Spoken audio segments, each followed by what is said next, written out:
Vamos a iniciar con una oración, primero lo primero. En este mes hacemos una oración a San José. Ayer se cumplieron 150 años de proclamación de San José como patrono de la Iglesia Universal. Por lo tanto, vamos a encomendar esta charla y, bueno, toda la actividad también del centro a San José. Les vamos a pedir a todos que tengan sus micrófonos apagados. Yo voy a hacer la oración en voz alta y, bueno, cada uno de su hogar la puede repetir también. En el nombre del Padre, del Hijo y del Espíritu Santo. Amén. Oh castísimo esposo de la Virgen María, amantísimo protector San José, todo el que implora vuestra protección experimenta vuestro consuelo. Sed pues, vos mi amparo y mi guía. Pedid al Señor por mí, libradme del pecado, socorredme de las tentaciones y apartadme del mal y del pecado, con enfermedades y aflicciones. Sean mis pensamientos, palabras y obras fiel trasunto de cuanto pueda ser, acepto y agradable para merecer dignamente vuestro amparo en la vida y en la hora de la muerte. Amén. Oh glorioso San José, haced que sea constante en el bien, corregid mis faltas y alcanzadme el perdón de mis pecados. San José, ruega por nosotros. En el nombre del Padre, del Hijo, del Espíritu Santo. Amén. Bueno, le damos a todos la bienvenida, agradecemos también a Antonio por tanta generosidad. Para quienes no nos conocen, nosotros somos miembros del Centro de Estudios Educativos Rigans Montes, que hemos fundado hace algunos pocos años. Tenemos como propósito primero la formación, la investigación y posteriormente la proyección social. Actualmente lo estamos realizando a través de dos aspectos.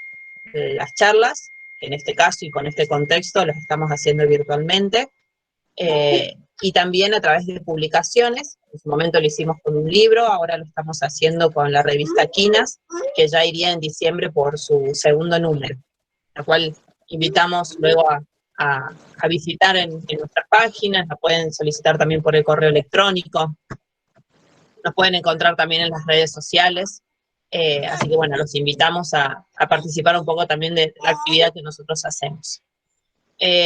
Ahora, bueno, Mariana va a presentar un poco a Antonio, que bueno, no necesita mucha presentación, y también la charla que nos va a destinar en el día de hoy. Bueno, buenas tardes a todos. Les damos la bienvenida a esta cuarta conferencia de este ciclo que hemos llamado La educación en la encrucijada actual. Reconocer el genuino significado del hombre y de la cultura constituye un objetivo fundamental en educación.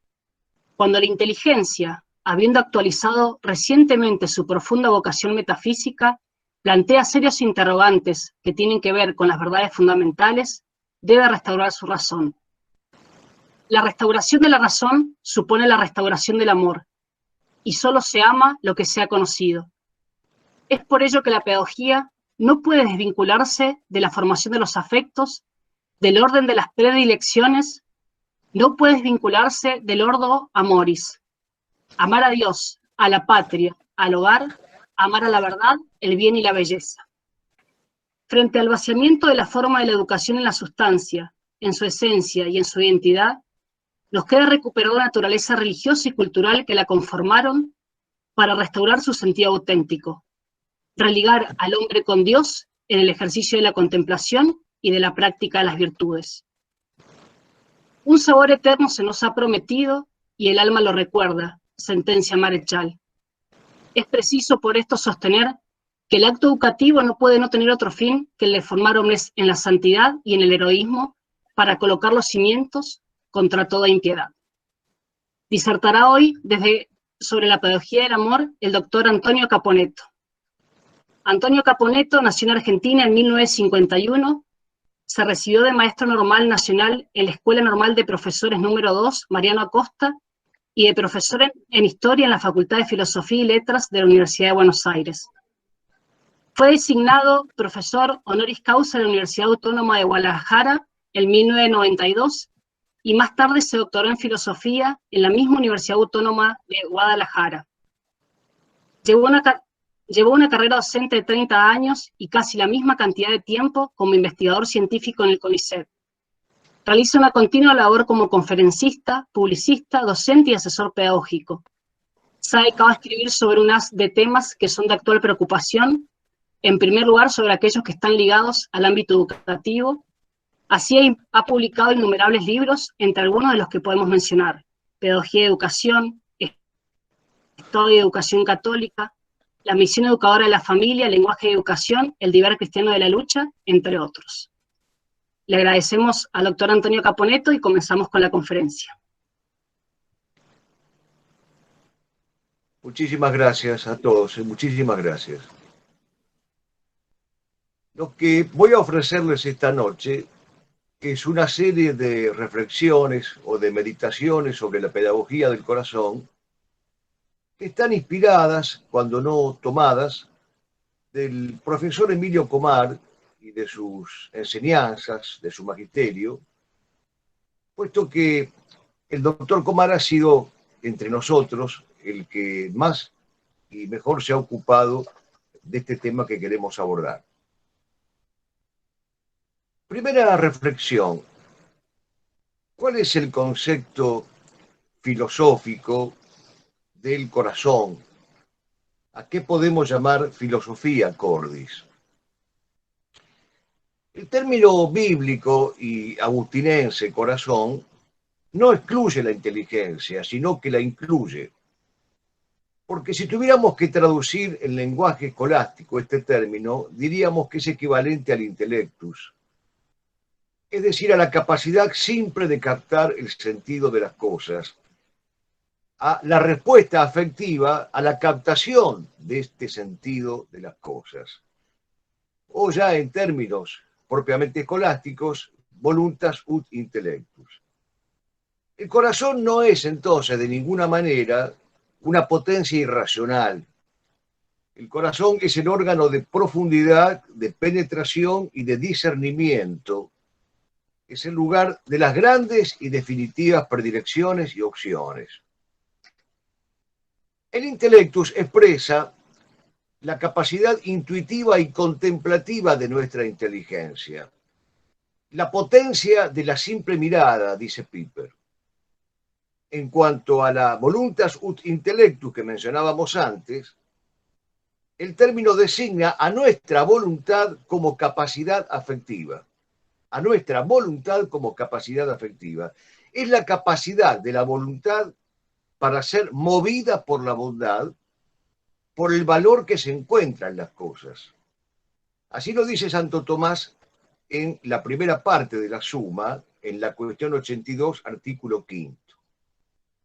Digamos de paso que maravillosa esta conducta de Santo Tomás, que al mismo tiempo pudo ocuparse del corazón como órgano físico, en el famoso De Motu Cordis, y a la par ocuparse del corazón como capacidad intuitiva, intelectiva, cognoscitiva, volitiva y sobre todo afectiva. Lo que es tener una mente arquitectónica y una concepción antropológica sustentada en el ilemorfismo. De lo cual viene a resultar que los actos simples, interiores y más profundos, los actos de lo que se llama corazón, constituyen el principio, la raíz y la fuente nutriente o el punto de llegada y de reposo de todo lo que realizamos mediante el esfuerzo discursivo de la razón y de la voluntad. Mediante el corazón nos conectamos con la interioridad de las cosas. El corazón permite ese encuentro de interioridades, la interioridad del hombre con la interioridad de las cosas. Esa interioridad de las cosas no es otra que la verdad impresa en ellas, el sentido impreso en ellas, la bondad impresa en ellas, por haber sido prepensadas, preamadas, presignificadas por Dios el Creador. Por eso, ese encuentro de interioridades pone en unión el corazón del hombre con el corazón de Dios. La criatura con el Creador sellan un encuentro cordial. Y valga la redundancia, recordemos esto, recordemos este encuentro cordial que queda sellado entre la criatura y el Creador. Así entendidas las cosas, al corazón abierto a lo real no le faltarán energías. Será y es la sede de la vida fuerte. Algo colmado de sentido y de fuerza que nos motiva hacia una conducta llena de sentido y de fuerza. Por eso es un error identificar el corazón con la debilidad sentimental, porque precisamente el corazón es la sede donde radica la fuerza y el sentido de la fuerza y la fuerza del sentido. En consecuencia diría que hay que educar entonces la rectitud del corazón, la apertura del corazón, la docilidad del corazón a lo real, la obediencia del corazón, el saber oír, la potencia del acogimiento, es decir, la receptividad y la atención del corazón. Culminando con la necesidad casi obvia, pero valga reiterarlo, de la educación del corazón en la bondad. Porque es otro error identificar a la bondad con la benevolencia sincretista o la benevolencia hipista, que lamentablemente está tan de moda hoy, aún en los ambientes eclesiásticos. Santo Tomás habla de la buena disposición del corazón hacia uno mismo y hacia los demás, que permite que quienes la alcanzan vuelvan con alegría al propio corazón. Vamos a repetir este concepto por la importancia que tiene, de Santo Tomás también es. La buena disposición del corazón hacia uno mismo y hacia los demás permite que quienes la alcanzan vuelvan con alegría a su propio corazón. Esto supone también de parte del hombre un ejercicio y un cultivo de la virtud de la castidad, porque la castidad, ya lo hemos explicado en otras ocasiones, no es principalmente sinónimo de continencia, sino de pureza, de silencio, de mesura, de no delimitarse, de ver las cosas nacer, de ver inaugurar las cosas, de verlas como recién salidas, como recién fundadas, como recién proferidas de la boca del Señor. Segunda reflexión, el corazón y la razón. Existe un núcleo interior dentro de cada persona en donde la persona se constituye, se afirma y se desarrolla. A ese núcleo la tradición cristiana ha llamado siempre corazón. Y en principio, hay que decirlo, esta noción no se opone a la razón. No se opone a la razón entendida como logos, como teoría o como capacidad contemplativa. A lo sumo se opone, y sí, a la razón cartesiana que monopoliza toda la razón y que reduce toda la razón a una maquinaria algebraica, a eso que llamaba Yenta la matemática convertida en el recurso pedagógico universal. Solo reducida la razón a estos términos, se explica la oposición dialéctica entre romanticismo e intelectualismo, o entre corazón y razón.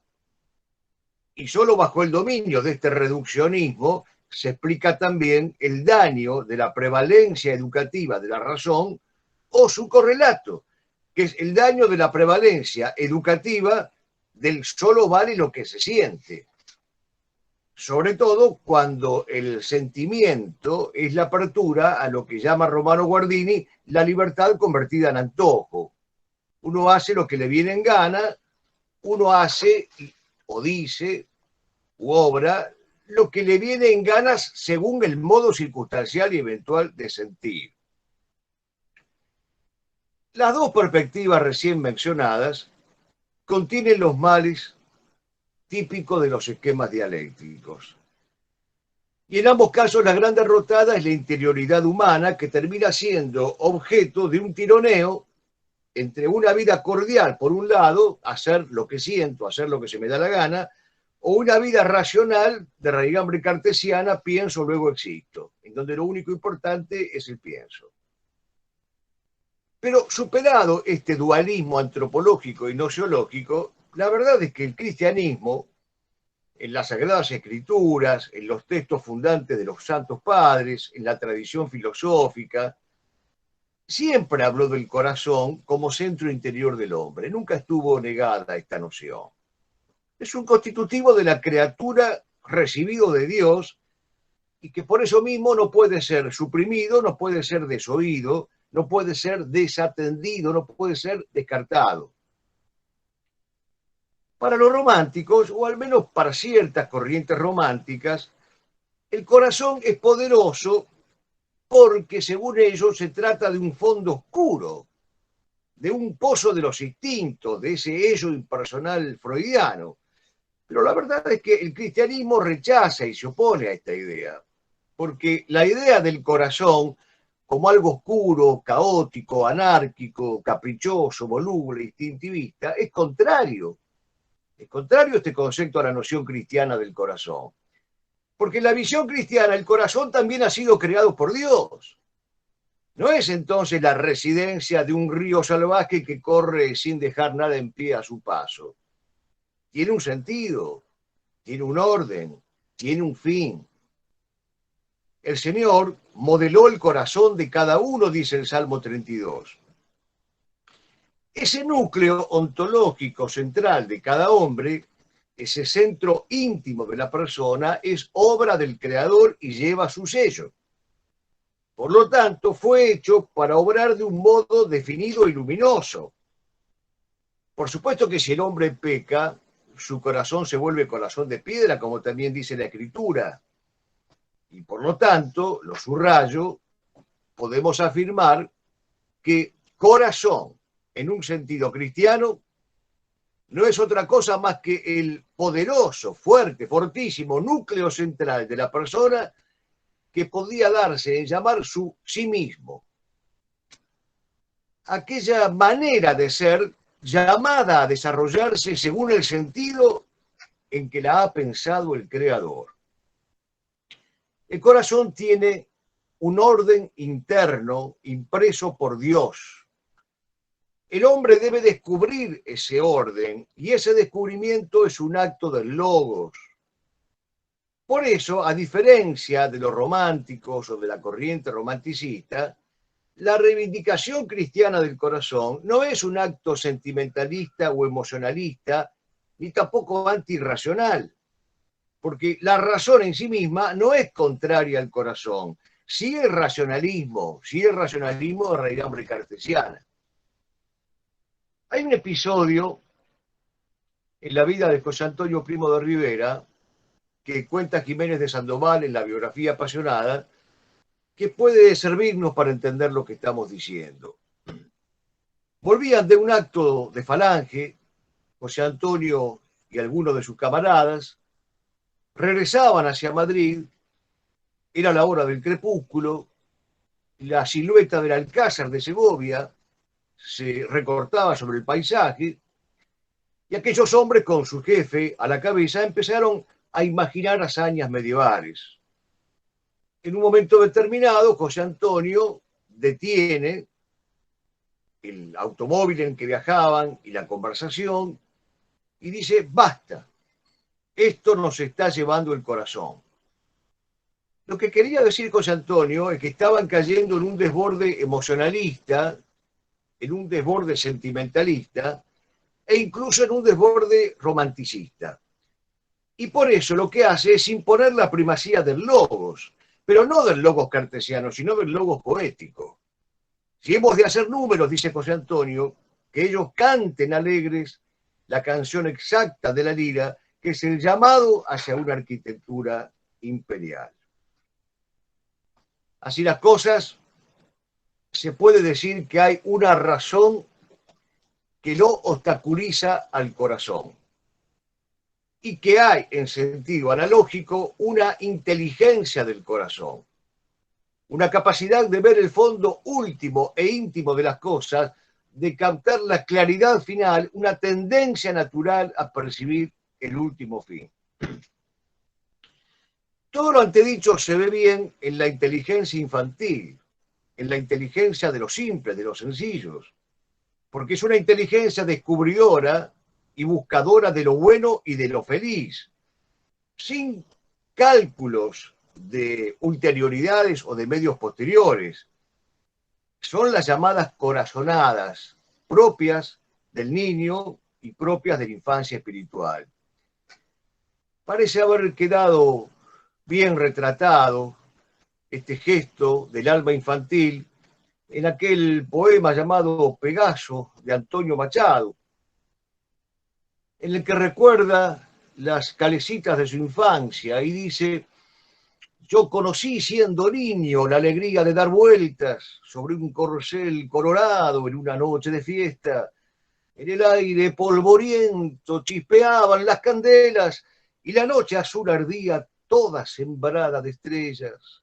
Alegrías infantiles que cuestan una moneda de cobre, lindos Pegasos, caballitos de madera. La tarea del adulto es tomar posesión de esta visión infantil, es recuperar esta visión propia de la infancia espiritual, desarrollarla, cultivarla, no abandonarla nunca. El camino de la vida resulta en este sentido mucho más un aclararse a sí mismo el orden original grabado en el propio corazón que construirse un orden propio de espaldas al Creador. Y lamentablemente esto último es lo que nos proponen hoy los pedagogos modernos, incluso los pedagogos sedicentemente católicos, que hablan de construir un proyecto personal de vida. No hay ningún proyecto personal de vida. Somos criaturas hechas a imagen y a semejanza del Creador. Lo que tenemos que hacer es descubrir cuál es el plan de Dios, nuestra vocación para cumplirlo y llevar adelante este propósito. Exactamente lo contrario de lo que sucede en la educación contemporánea, el pseudo orden propio, sentimentalista y emocionalista, lo que hace al final es levantarse insolentemente contra el logos divino. Y esto es justamente lo que tenemos que impedir. Tercera reflexión. El corazón valora la realidad. Solamente el hombre es capaz de entender la esencia de las cosas. A esta captación de la esencia va muy unida a otra función del corazón humano, que es la valoración de la realidad, pero la valoración objetiva de la realidad. Además de tener un sentido, las cosas tienen un valor objetivo, no una valoración subjetiva. Son bienes susceptibles de ser amados y apreciados. El hombre no solo entiende las cosas, sino también que las pesa y las proporciona, puede darse cuenta del valor que tiene cada cosa. La importancia de este pesar las cosas es muy grande y ha sido olvidada. Recuerden que San Agustín decía: mi amor es mi peso, amor mío, peso mío.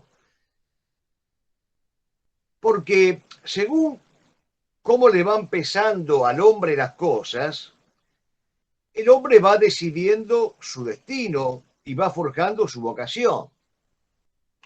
El animal es inclinado. El hombre se inclina por sí mismo. ¿Qué pasa cuando el hombre no se inclina por sí mismo porque falla su corazón? Pues el hombre se animaliza. Educar es precisamente evitar esta animalización, sustraer al hombre del estado de animalización en el que muchas veces se encuentra y dejar que el hombre abandone definitivamente esa tendencia animalista a ser inclinado por el señorío de saber inclinarse por sí mismo.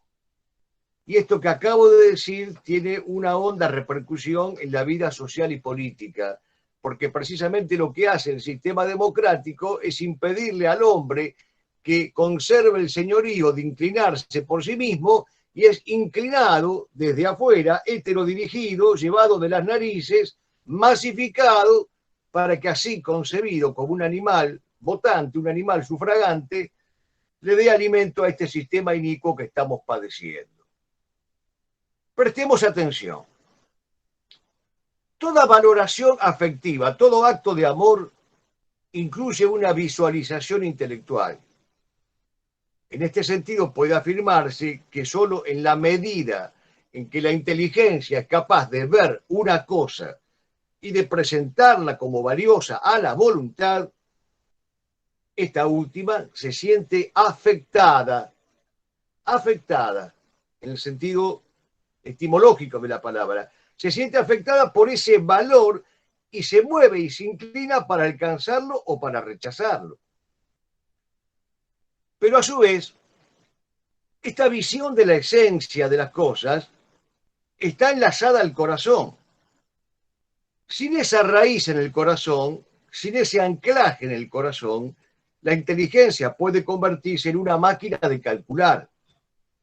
Es otro de los dramas contemporáneos que estamos padeciendo, no solamente o principalmente en el orden pedagógico, sino también en el orden político, que es la sustitución del homo mediator por el homo calculator. El hombre deja de ser criatura mediadora entre las cosas que Dios ha creado y las cosas que el mismo hombre tiene a su disposición para convertirse en un agente estadístico, en un bolsista, en un agente cambiario, en un número más que recuenta otros números.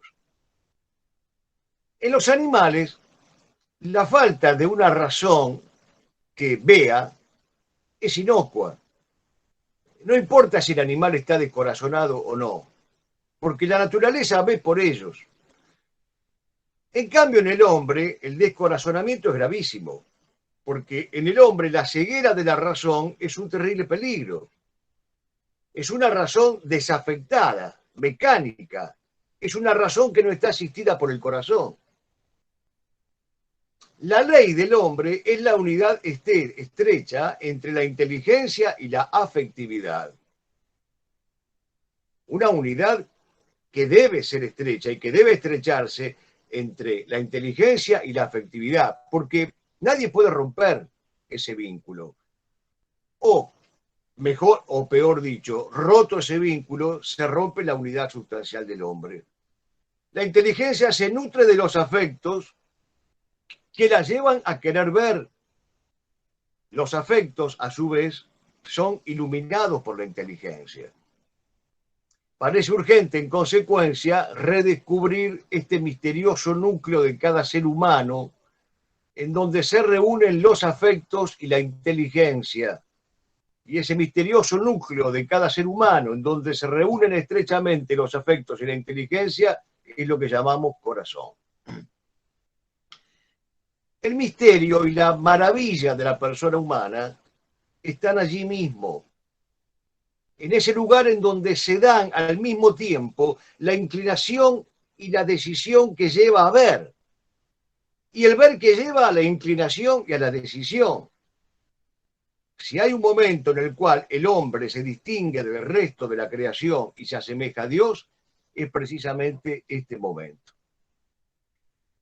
La educación no está solo en desplazar la razón o en desplegarla automáticamente, ni en acumular experiencias. Si el corazón no ve, si no valora, si no se conmueve y aprende a inclinarse hacia los bienes, entonces se irá adormeciendo, endureciendo a morir. La Sagrada Escritura habla del drama del corazón de piedra, del corazón de mármol. Drama que hoy tenemos presente y patente en los hombres de la iglesia. En las cabezas de la iglesia hoy transcurre este drama. El corazón de piedra, el corazón de mármol y la animalización y la bestialización. Este no es solamente un corazón frío y sin sentimiento.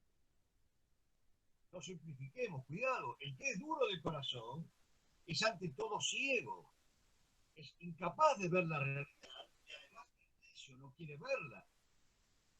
Cuando se aplica aquello que dice nuestro Señor en Mateo 15:14, hay del ciego que guía a otro ciego.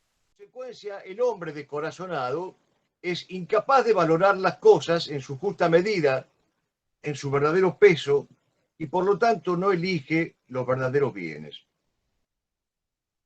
Puede darse en una persona una gran capacidad de razonamiento y una gran capacidad de tomar decisiones, pero al mismo tiempo, en esa misma persona puede darse una dureza de corazón que lo haga ciego para los verdaderos valores e incapaz para quererlos, para apetecerlos. La educación actual está empeñada en enseñar el despliegue de la razón y la capacidad para tomar decisiones prácticas y útiles, pero lamentablemente se ha olvidado del corazón. Este tipo de educación logra individuos bien adaptados, rápidos para reaccionar, hábiles, exitosos, pero deja el corazón sepultado. Esos hombres descorazonados ya no ven, ni sienten, ni eligen por sí mismos desde el sí mismo. Lo más grave es que existe el pensamiento pedagógico de que cada individuo sirve al todo social y a su vez el todo social le paga con el éxito y con la aceptación y con la adaptación exitosa y aprovechable. Y esta es otra vez la terrible y dramática repercusión política que tiene el desconocimiento del corazón. Porque no hay otro juego si el corazón queda fuera. A la larga, la muerte de los corazones o el endurecimiento de los corazones lleva a la disolución de los vínculos sociales. La disolución de los vínculos sociales es la discordia social, es cuando las sociedades pierden la causa formal que dice Aristóteles, que es justamente la concordia social. Hoy estúpidamente no se le cae a nadie de la boca la palabra grieta y nadie advierte que no tiene ese nombre, sino que el nombre real es discordia, que es lo contrario de la concordia. Es decir, los corazones dejan de ser concurrentes, concordia, y se produce la discordia. Ahora, provocada intencionalmente la discordia, alimentada la discordia, la repercusión social es inmensa, porque lo que desaparece en la discordia es la causa formal del orden social. Si no hay causa formal del orden social, no hay sociedad. Y el hombre vive descorazonado a causa de la discordia.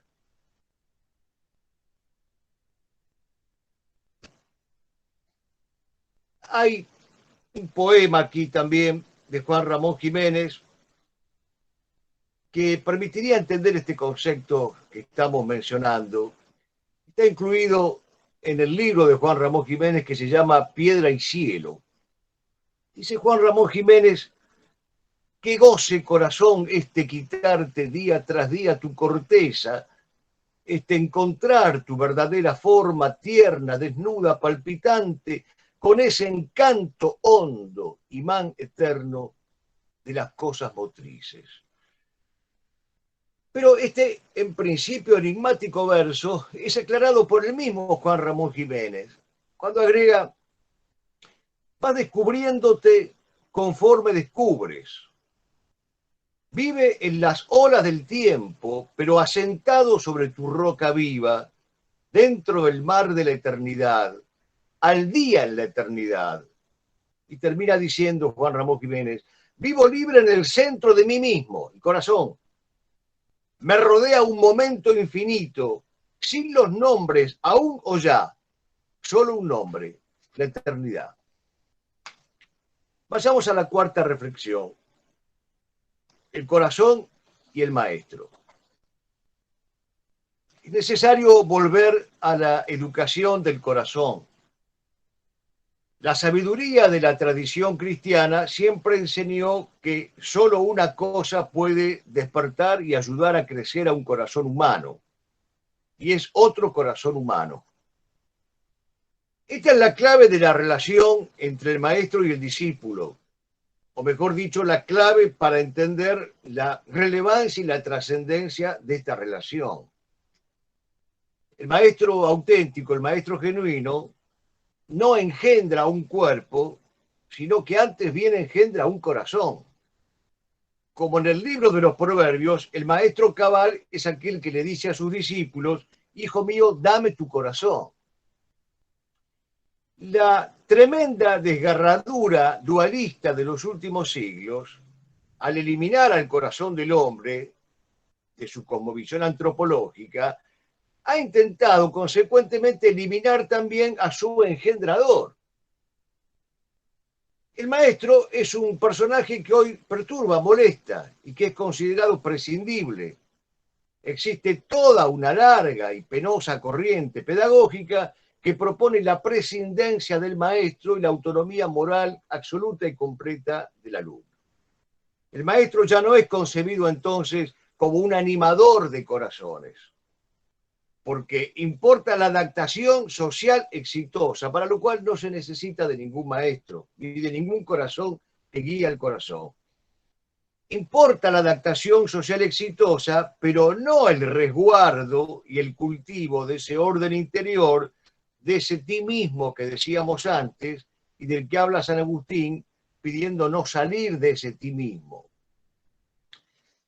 Los maestros que no ven o que no pueden hacer ver, los que no son capaces de sopesar y valorar las cosas, recuerden la relación peso-amor, amor-peso, no enseñan tampoco esto a los demás.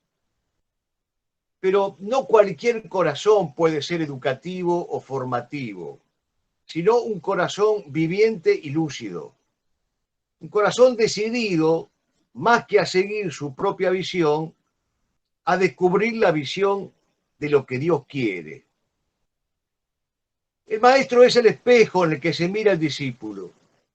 Si la imagen que encuentra está trunca, si a sus aspiraciones entrañables el maestro responde con frialdad racional o con sentimentalismo, entonces no encuentra un tú adecuado desde donde aprenda a escuchar su yo más íntimo. Si frente a sí hay un ser impersonal, el alumno también se convertirá en un ser impersonal. Es muy triste la experiencia que nos relatan aquellos de haber tenido maestros con el corazón de piedra. Es muy triste la experiencia actual que estamos viviendo de tener pastores que no son guías ni maestros, sino que son corazones de piedra encallecidos, vueltos fríos y calculadores. Como no veían la verdad, ni querían verla, enseñaban a hacer lo mismo. Pero ¿qué pasa cuando en medio de la mediocridad, en medio de la decadencia, en medio de la tibieza, se levanta la voz, la palabra, la figura señera de un maestro con corazón virtuoso? El efecto benéfico es inmediato y es extraordinario. Los discípulos se agolpan a su alrededor, los que quieren ser sus discípulos se agolpan para llegar hasta él, y sus corazones empiezan a ver, a sentir y a inclinarse. Sucede ese fenómeno descrito por Saint-Exupéry. Si me dice que llegas a las 4, a las 3 comenzaré a alegrar mi corazón. Ha renacido allí la verdadera educación y comienzan a engendrarse de nuevo hombres reales. Qué bendición haber tenido maestros con corazones limpios, vivos, intrépidos y veraces. Qué bendición haber tenido maestros como el que describe el padre Coll cuando habla del padre Alberto Ezcurra. En primer lugar, maestro es su ser, es destacado, docente de luz y entrañas, corazón apasionado. Qué bien logrado está este verso y qué bien retratado el padre Alberto Ezcurra. En primer lugar, maestro en su ser es destacado, docente de luz y entrañas, corazón apasionado. Y sigue diciendo el padre Coll, lo recuerdo en los pasillos con mate y termo en la mano, en ronda del seminario con muchos hijos al lado. Maldito sea el felón Tausi que quiere cerrar la obra inaugurada por un hombre de la talla del padre Alberto Ezcurra. Dios no lo perdone. El Papa Pío XI decía claramente, donde está el maestro están los discípulos. Y von Hildebrand nos dice que es hora de devolverle al corazón un estatuto análogo al del entendimiento. ¿Por qué deberíamos caer en la trampa de desacreditar la esfera del corazón? Solo por el hecho de que ha sido degradado de un modo erróneo, pues es un error.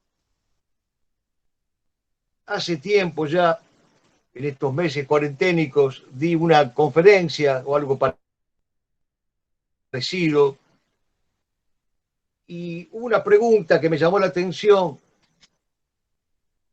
y que me dejó meditativo acerca de cómo hace el maestro, si es que puede hacerlo, para darse cuenta de cuál puede ser entre los alumnos aquel que se convierta además en un discípulo y aquel que al mismo tiempo se convierta en un maestro.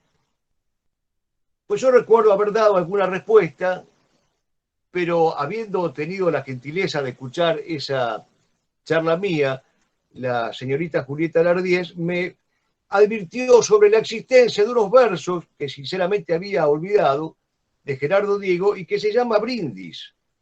Y efectivamente en este poema de Gerardo Diego parece estar la mejor respuesta al maestro corazonado y corazonante, si se me permite el neologismo. Está dedicado a mis amigos de Santander que festejaron mi nombramiento profesional.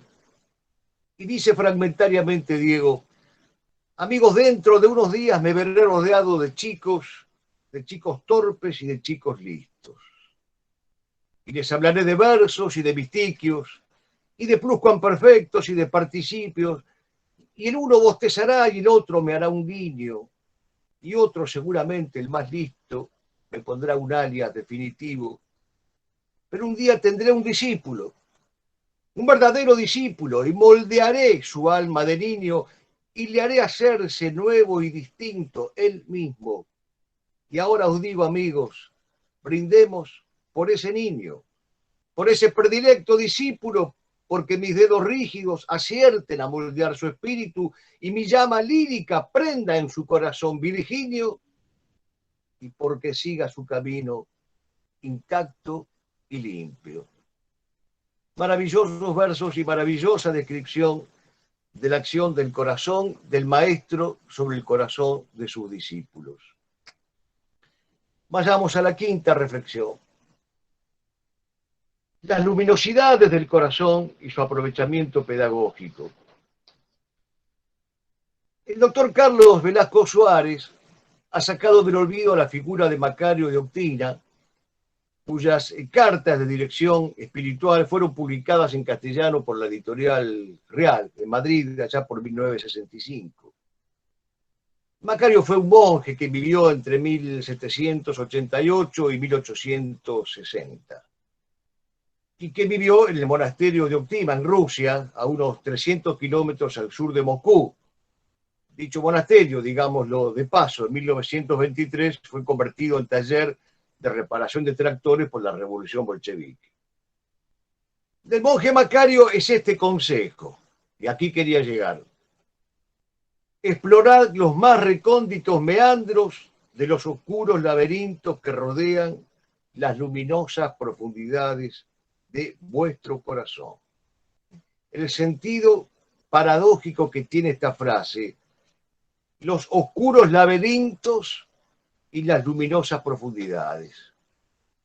Es que el maestro tiene que explorar muchas veces escondidos meandros y oscuros laberintos para llegar a las profundidades luminosas del corazón. Y en esto radica la esperanza del magisterio cristiano. Es peligroso hacerle ver al hombre su miseria sin mostrarle su grandeza, dice Pascal. La verdad cristiana acerca del hombre arroja una luz poderosa sobre su grandeza y su miseria, sobre su exacto sentido y su adecuada proporción. No niega la miseria, porque del corazón sale lo que mancha al hombre, dice el Evangelio de San Mateo 15:18. Pero tampoco niega su grandeza, porque el corazón tiene razones que la razón desconoce. Por eso la frase de Macario se completa de esta manera: extirpad del orgullo como una mala hierba, doquiera lo encontréis. El pecado, la empecinada propensión del hombre a hacer el mal, oscurece en su corazón. Pero en su centro más profundo, muchas veces oculto por esas tinieblas, brilla el sol de la imagen y la semejanza y de la presencia de Dios. Se entiende que Santa Teresa, en las moradas, en la primera morada, diga lo siguiente: es de considerar que la fuente y aquel sol resplandeciente que está en el centro del alma no pierde su resplandor y hermosura, pero si sobre un cristal que está el sol se pusiese un paño muy negro, aunque el sol dé en él, no hará su claridad operación en el cristal. El corazón y el sol se identifican, ambos tienen un significado central. El corazón es la sede de la inteligencia y de la vida. Luz y calor son las manifestaciones de su irradiación, que se simboliza en la corona de rayos que salen de su centro, a veces rayos rectos, a veces rayos flamígeros. Es el vaso, el templo, el lugar del encuentro con la presencia divina y de la conciencia de ese encuentro. Así lo dice René Guénon en su estudio sobre la simbología. Por eso, toda pedagogía del corazón, en perspectiva cristiana, consiste en ordenar el corazón del hombre al corazón de Jesús. La deformación pedagógica racionalista olvida la inteligencia, el intellectus, en beneficio de la razón, la ratio. Ignora que en rigor la razón nace a la sombra de la inteligencia y cumple respecto de ella una función ministerial. Por este motivo, en la simbología moderna, el corazón queda reducido a sede de una afectividad o de una sentimentalidad privada de luz, de claridad, de diafanidad y de visibilidad. Y el cerebro, en cambio, aparece como órgano de la razón y se establece un antagonismo dialéctico entre el corazón y el cerebro. Es terrible que haya prevalecido y que siga prevaleciendo la mentira freudiana, porque en ella lo profundo se confunde con lo inferior, con lo animal. Es la pedagogía del subsuelo, pero de un subsuelo cuya profundidad tampoco se termina de entender. Porque la profundidad del hombre es espiritual. Lo más íntimo del alma es lo más espiritual que hay en ella, decía Edith Stein. En cambio, en el hombre moderno, como dice Valéry, lo más profundo que hay en él es la epidermis. ¿Qué significa esto en la práctica? Y les pido, por favor, si son tan amables, que presten un poco de atención a las siguientes palabras, porque estoy seguro que cuando termine esta charlita, si no se vuelve a cortar, me van a preguntar qué hay que hacer. Y aunque uno se pase toda la charla explicando lo que hay que hacer, cuando uno termina de hablar, ¿qué hay que hacer? Bueno, ¿qué significa esto en la práctica? Primero, no neguemos en las aulas, en los textos, en los programas de estudio, el protagonismo de la razón discursiva, argumentativa y lógica. Pero sepamos que por encima de esa razón y sosteniéndola está el intellectus, el ocio, la contemplación, y que hay un lenguaje propicio al intellectus, que es la palabra laudante, ígnica, cultual, celebratoria, poética. Cultivemos esta palabra poética en la vida escolar. Desterremos definitivamente la vulgaridad, la ordinariez, la safiedad y el plebeyismo. De eso se ocupan en Roma. Nosotros ocupémonos de cosas serias. Segundo, cuidemos y alimentemos la vida interior de nuestros alumnos. La vida interior se alimenta con plegarias, con belleza artística, con arquetipos, con virtudes, con los dones del Espíritu Santo, con las obras de misericordia. Que el alma del niño esté en orden para que pueda entonces descubrir el orden y el ordenador. Tercero, la vida afectiva no puede ser la vida de los antojos, de los caprichos, de las arbitrariedades, de las veleidades sentimentales. Eduquemos las predilecciones, eduquemos los criterios, jerarquicemos los gustos y jerarquicemos las inclinaciones. respetemos lo real. Cuarto, los maestros tienen que hacer una síntesis viva de logos y de patos. La pasión debe ser una pasión ordenada, porque la pasión ordenada es necesaria, porque nada grande en la vida se ha hecho sin pasión. La vehemencia es legítima, el énfasis es necesario, el entusiasmo es necesario. Sursum corda, dice la liturgia. Sursum corda tiene que ser el lema del maestro cristiano. Y su consabida respuesta, lo tenemos levantado hacia el Señor. Quinto, no nos quedemos en los umbrales oscuros del corazón. No nos quedemos en los meandros sombríos, busquemos la luz, busquemos las cimas altas. Aquello que decía don Pedro Salinas, el alma tenías tan clara y abierta que yo nunca pude entrarme en tu alma. Busqué los atajos angostos, los pasos altos y difíciles. A tu alma se iba por caminos anchos. Preparé alta escala, soñaba altos muros guardándote el alma, pero el alma tuya estaba sin guarda de tapial ni cerca. Busqué la puerta estrecha del alma, pero no tenía de franca que era entrada a tu alma. ¿En dónde empezaba? ¿Acababa en dónde? Me quedé por siempre, sentado en las vagas lindes de tu alma. Sexta reflexión, y no teman que son solamente 7. El corazón y la vida moral. Ya hemos dicho que el corazón es, por un lado, la sede de la afectividad humana, y por otro, la punta fina del alma, es decir, el núcleo de la interioridad, el lugar de las íntimas opciones que comprometen a la persona total e íntegra. En la moral iluminista que practican ciertos católicos, la virtud es lo mismo que el dominio de sí mismo. Este dominio corresponde a la razón, a la verdad racional. En este enfoque iluminista y en sus continuaciones, la del positivismo, la ratio predomina sobre el intellectus e incluso lo asfixia, lo ignora y lo subestima. Es una moral que sigue las indicaciones de la razón algebraica, de la razón cartesiana, pero que no obedece a las atracciones de los bienes reales.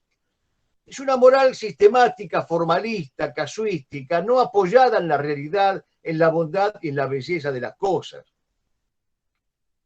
Conforme a este enfoque, la moral iluminista implica una total desvalorización del corazón.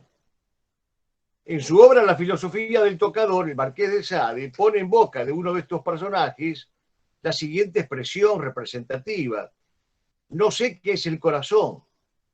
Doy este nombre solamente a la debilidad del espíritu. Quienes así piensan tienen un pensamiento extrínseco. Los bienes intrínsecos no importan. El conocimiento cordial, en cambio, ata al hombre a lo real objetivo, a lo que ve, descubre y contempla. Y esto es inadmisible para un iluminista. Por eso Spinoza decía que había que tratar los afectos y las pasiones con la más fría racionalidad, como si la cuestión fuese de líneas, de planos o de cuerpos, una cuestión geométrica, mecánica, pero no cordial. Esta desvalorización del corazón como sede de la afectividad está unida a la desvalorización del corazón como núcleo recóndito de la personalidad, como su centro interior de reflexión y de iniciativa. Es la apatía afectiva, es la ausencia de penetración simpática en las cosas, es el desprecio por los ecos de las cosas que llegan a la interioridad, es la chatura y es la insipidez, chatura e insipidez. La valoración del corazón, en cambio, implica saber valorar conceptos existenciales importantes como el retorno y la nostalgia. No sintamos vergüenza ni de la nostalgia ni del retorno. En la Ética Eudemo, Aristóteles hace el elogio de la melancolía. Nostalgia es el dolor por la lejanía de aquello que se ama. Nostalgia de Dios, nostalgia de la patria, nostalgia de los amores legítimos. El retorno no es la regresión de la que hablan los freudianos. Es el regreso al ser real, a lo más propio, íntimo y recóndito. Este retorno es empresa ardua, vigorosa, valiente. Otra vez la paradoja, solo mediante el retorno maduramos y crecemos. Hay un poema épico de la antigua literatura griega llamado precisamente Los Retornos.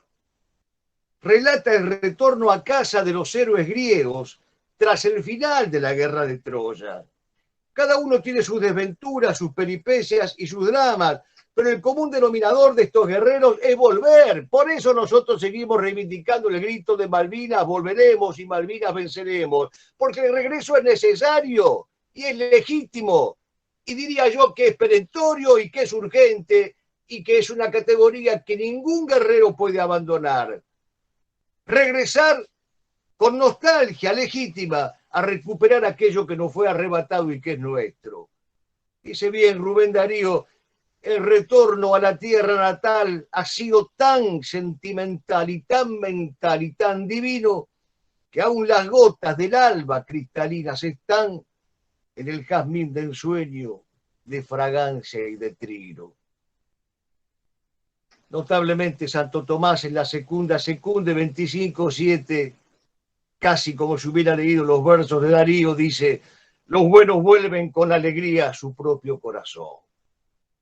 Es necesario ser bueno, es decir, recto, para no tener miedo de volver a su propio centro de iniciativas, a su espejo, a su fundamento, a su corazón.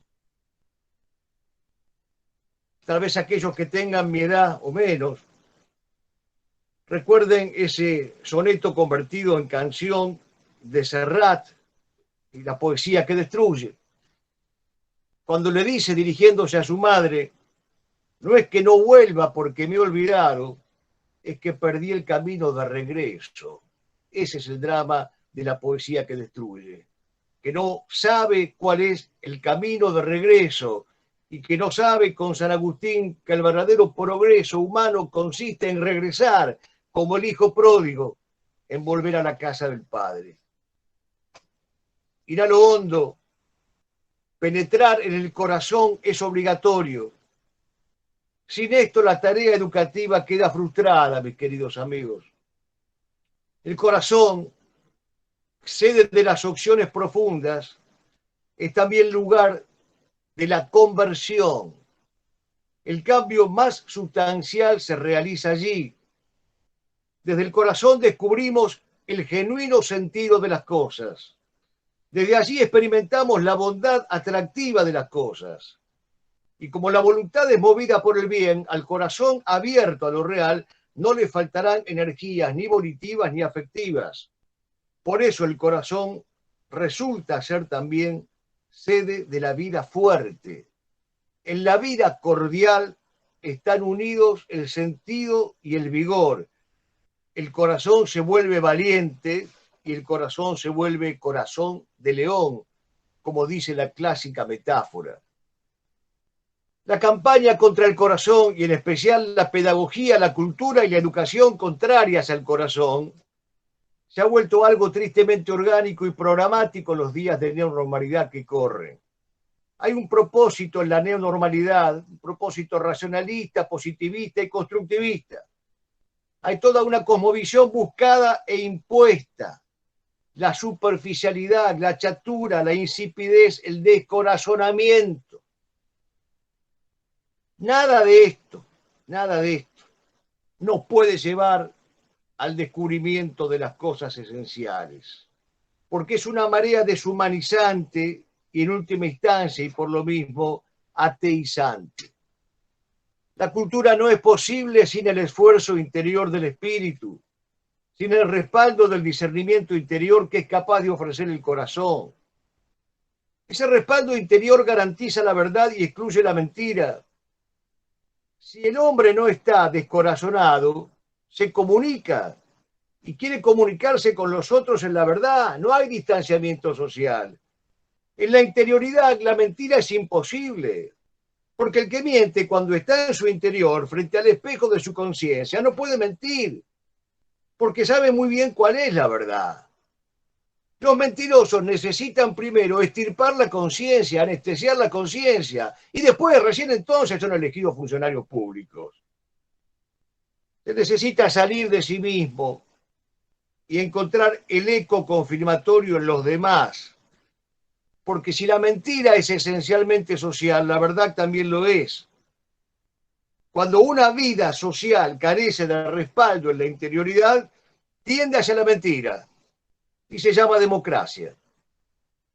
Confundir el crecimiento interior con la expansión de formalismos, métodos, técnicas didácticas, planificaciones y programas es la gran mentira educacional de nuestros días. La apertura, el acogimiento, la docilidad ante lo real, ante el sentido de las cosas, nos restauran la energía del corazón. El corazón tiene una potencia de acogimiento, de hospitalidad, una apertura a lo real, a lo valioso y esencial de las cosas. Entonces, por última vez lo reitero, es menester acoger las cosas en la interioridad, en el centro mismo de nuestro ser, en el corazón. Raíz de los pensamientos es el corazón. Se lee en el libro del Eclesiástico 37:17. En el hombre corrompido, de adentro del corazón salen las malas intenciones. Esto está dicho por nuestro Señor en Marcos 7:21-23. La encarnación de los bienes pasa entonces por el corazón. No es desde afuera y de prepo que penetra algo en la carne y en la sangre, sino desde adentro, desde el corazón.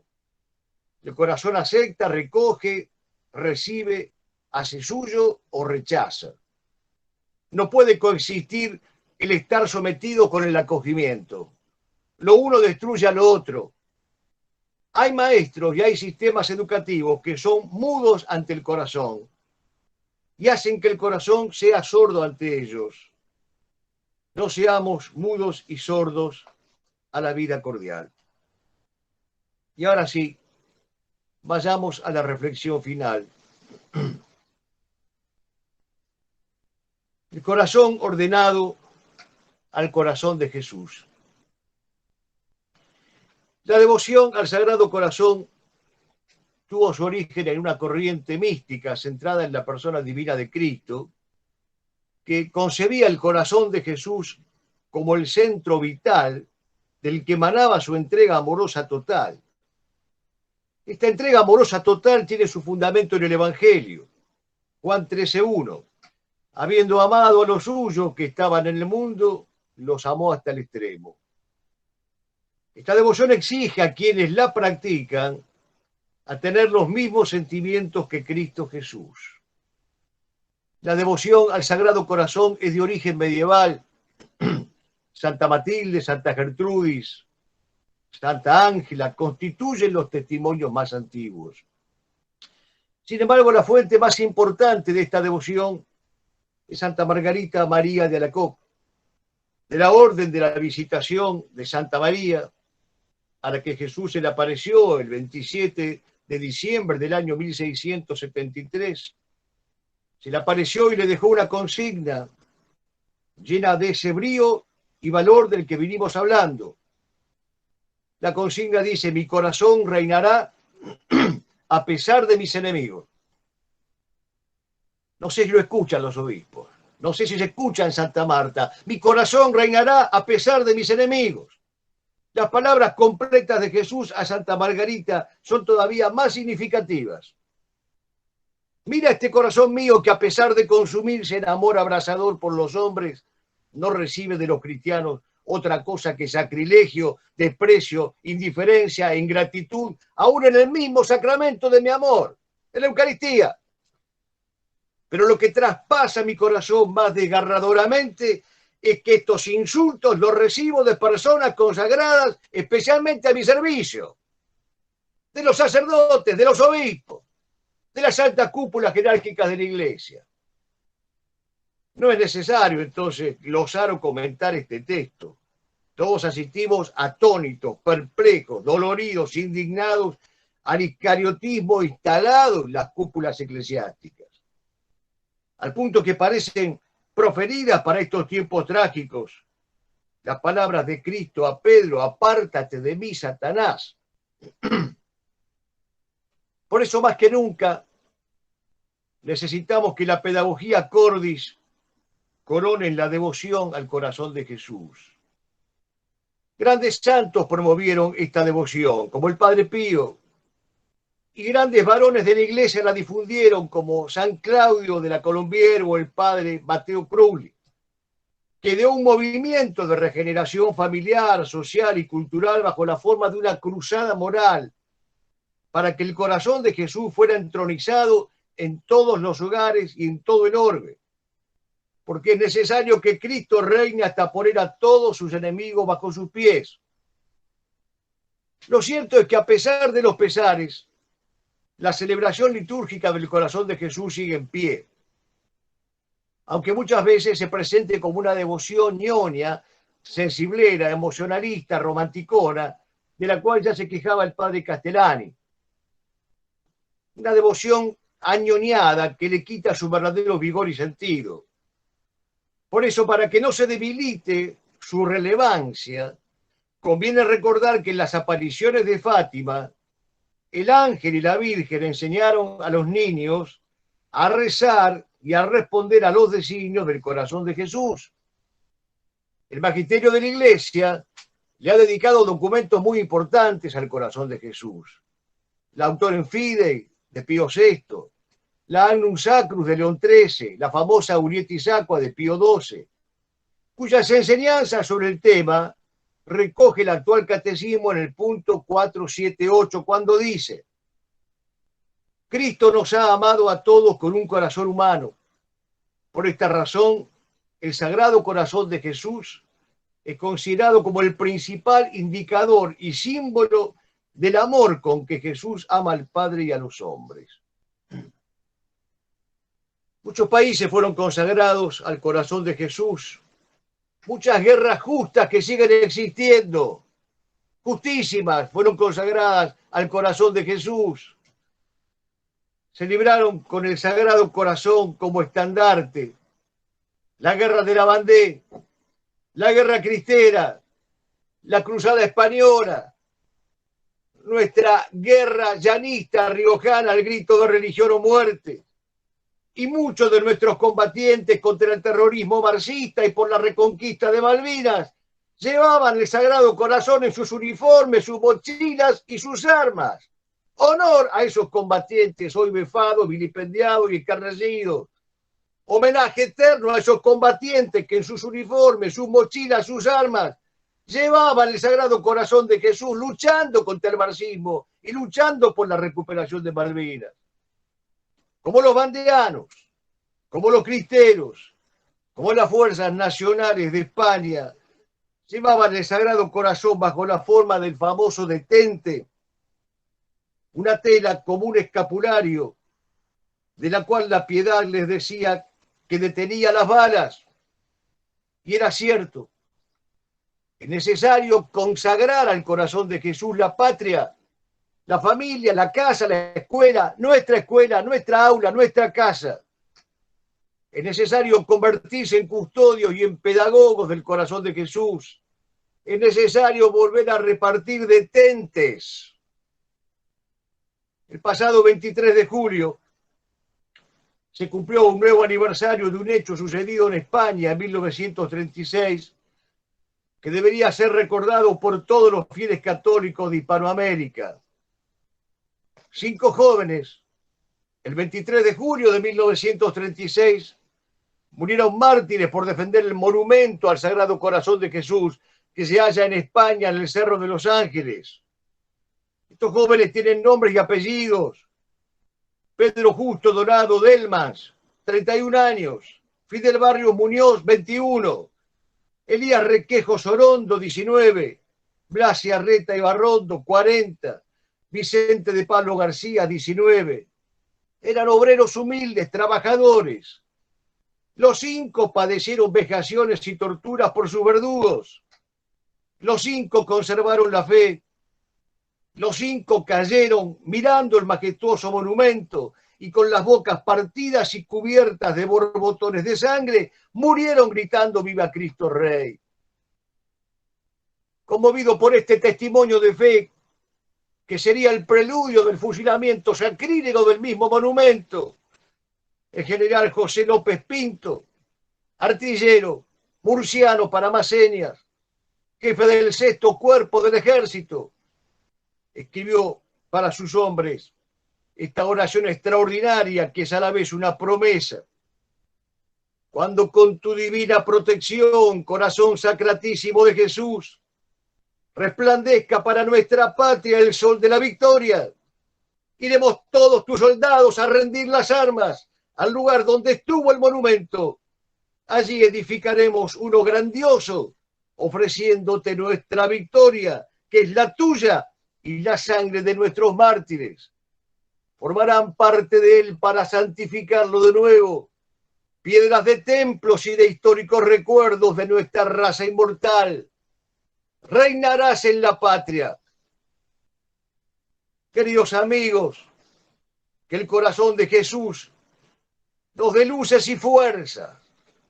Detente, le decimos a los enemigos internos y externos, contra el racionalismo, la primacía del intellectus, contra la sedia de los descorazonados, la alegría desbordante y jubilosa, fruto de la caridad heroica y combativa, contra la insipidez y la flojera de los corazones abatidos, la osadía de soñar aún con las mejores hazañas, con las epopeyas que pueden llegar, contra la exasperante prédica de los contemporizadores con el mundo, la aspiración apasionada a mantenernos puros, austeros, fieles, leales, castos, contra los verdugos de los seminarios católicos, contra los persecutores de la tradición, contra los que celebran la contranatura y la exhiben en nuestros altares impúdicamente, contra la cúpula eclesiástica toda traidora, corrupta, cobarde y ruin, los latigazos de Cristo, los trallazos vigorosos del Señor,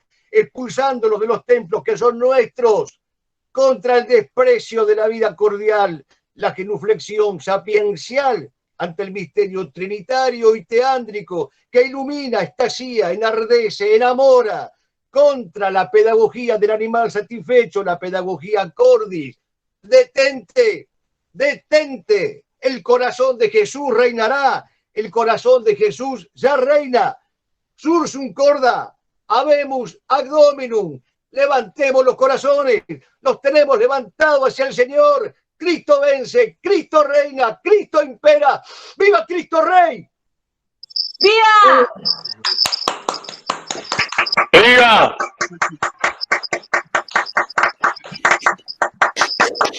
Bueno, querido Antonio, la verdad que queremos agradecerle primero por encarnar esta pedagogía y por tanta emoción, ¿no? Y por darnos tanta esperanza.